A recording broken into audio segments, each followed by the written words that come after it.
This is Optimal Living Daily, episode 964, Being Positive by Tynan of Tynan.com. And I'm Justin Malik, your personal narrator, reading blogs to you mostly, but sometimes books, anything that I think will help you optimize your life. Today's post being from Tynan, who was named by Time Magazine as one of the top 25 best bloggers. Before we get to his post, thank you to Babbel for their support.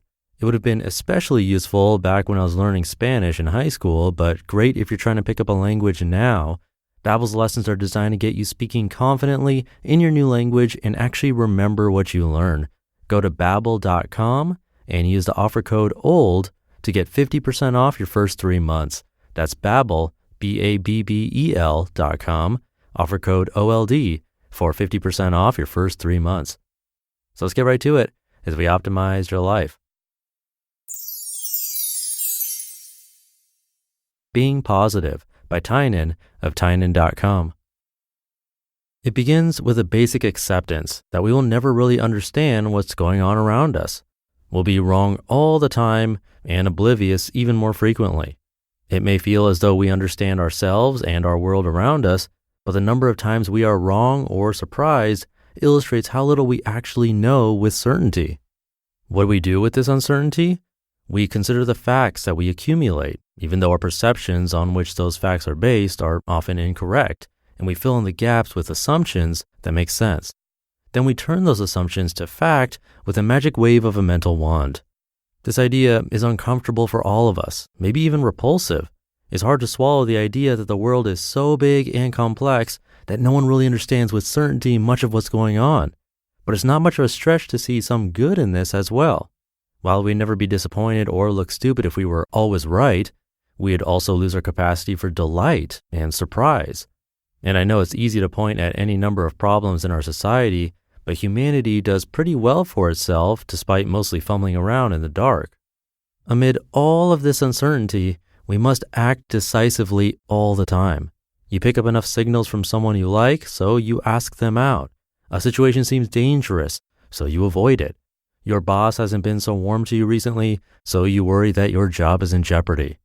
In my experience, everyone has a thermostat in their brain. Some are set all the way to cool and interpret everything negatively. If someone does something nice for them, they must pity them, and they don't want their pity, so it actually makes them resent the person. Others are all the way hot, where everything seems good. That's me. I was talking with a friend recently about how I'm always positive. He says that I don't write enough about it because I don't understand how unusual it is. We talked about an incident in high school. I was in color guard, where I put on tights and jazz shoes, picked up a flag, and danced to Jewel's Foolish Games in front of big crowds at competitions. I was the first male to ever sign up. At the senior skit, which I didn't attend because I was at a color guard competition, I was a character. They had me fencing another student in a series of duels. The guy playing me was wearing a skin-colored leotard. When I heard about this and saw it on video, I was flattered. I'm not above poking fun at myself, especially when I break the mold and dance around twirling a flag. It is funny. The kids who put on the show were the jocks and popular kids. I wasn't ever close friends with any of them, but I'd chat with them as much as an introverted nerd could, and always got along well. So I took it as friendly ribbing. My friend was certain that they were making fun of me in a bullying sort of way. We both see the other's point logically, but neither can really relate on an emotional level. It's impossible to know who's right. Probably neither of us are. Maybe some of those kids really didn't like me and put the bid in to spite me. Maybe some admired that I had done something controversial like that and thought it was fun to joke about. Maybe some didn't even know who I was and just liked the idea of one of their friends dressing in a flesh-colored leotard. The interpretation of it doesn't matter though. Because I have a very strong bias towards seeing things in a positive light, that incident makes me proud. It reminds me that I was brave enough to go against the grain and that people noticed it. But if I was the kind of person who saw it in the worst light, maybe I'd still be affected by it today. Whether they loved me, hated me, or felt some way in between, believing the positive would have ended up working out best for me. That's true of most situations like this. I was talking with someone the other day about a date she'd been on. She really liked the guy and he seemed to really like her, but there were some potentially negative signs from him. She and I both agreed that 80 to 90% of the signs were positive and the rest were unclear or negative. She was concerned that the negative signs meant that the positive ones were just a result of politeness and that he may not be interested. I interpreted the negative signs as minor signals of nervousness or hesitation. But think about their next date. Which set of assumptions will make it go better on average? I'm not encouraging you to ignore reality. If a guy has a gun aimed towards you in an alley, it's not going to serve you to think that maybe he's just a gun enthusiast who wants to show you the cool barrel on his gun. If your friends sit you down to have an intervention, you should probably take their counsel and make changes. But when there's indecision or gray area, you're generally better off just assuming the best and acting on it. You'll be wrong sometimes, and sometimes that error will cost you and you would have been better off being pessimistic, but not usually. People worry about being oblivious, but they rarely worry about sabotaging themselves. No one has accurate enough perception to be totally neutral. We all color our experiences positively or negatively and act based on those perceptions. If you have a positive bias, you may be seen as naive or oblivious when you're wrong. I can't think of examples where this has happened to me, but I'm sure it happens.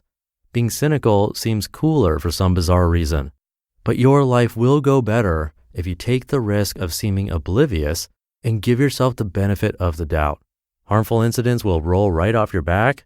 You give yourself some space ahead to grow into, and you never sabotage yourself with pessimism. How do you do that? Keep a journal, mental or written, where you write the positive version of any event you interpreted negatively. The point is just to train your brain to start using those pathways, and you can look back and see examples when you were right. I'd rather be wrong once in a while expecting the best than wrong once in a while expecting the worst. Things just work out better that way. You just listened to the post titled Being Positive by Tynan of Tynan.com. Thank you again to Babbel for their support. You can learn Spanish, French, Italian, German, Russian, Swedish, and more. And using Babbel, you can be speaking your new language within weeks. I've actually been using it to get a refresher on Spanish, and it's super intuitive. I love how easy it is to get started. And Babbel's lessons are designed to get you speaking confidently in your new language.